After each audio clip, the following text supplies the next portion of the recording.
China ఏం చేసిందంటే ఒక మిస్టీరియస్ ఫ్లైట్స్ని ఈరోజు టెహరాన్లో దించడం జరిగింది. మిస్టీరియస్ ఫ్లైట్స్ అంటే చాలా మాయ, ఎలా వచ్చినాయి ఎలా వెళ్ళినాయో కూడా తెలియదు అనమాట. కాకపోతే ఇంటర్నేషనల్ ఏవియేషన్ అథారిటీస్ చైనా నుంచి టెహరాన్లో దిగిన ఫ్లైట్స్ని మాత్రం వాళ్ళు ఎయిర్ స్పేస్ కనిపెట్టడం జరిగింది. అవి ఏంటంటే ఈ ఫ్లైట్లో HQ-9 అని ఎయిర్ డిఫెన్స్ సిస్టమ్లో పంపింది, ఎన్నో వెపన్స్ పంపింది.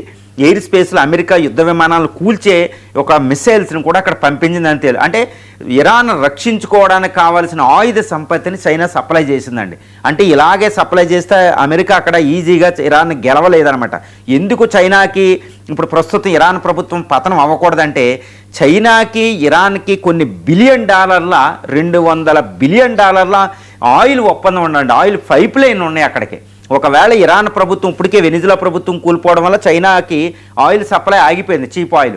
ఇప్పుడు ఇరాన్లో కూడా అమెరికా ప్రాబల్యం వస్తే అసలు చైనాకు ఆయిలే ఉండదన్నమాట. కాబట్టి ఎట్టి పరిస్థితుల్లో ఇరానియన్ ప్రస్తుతం ఖమేనీ ప్రభుత్వాన్ని రక్షించాల్సిన అత్యవసరం చైనాకి పడింది అనేది చెప్పొచ్చు.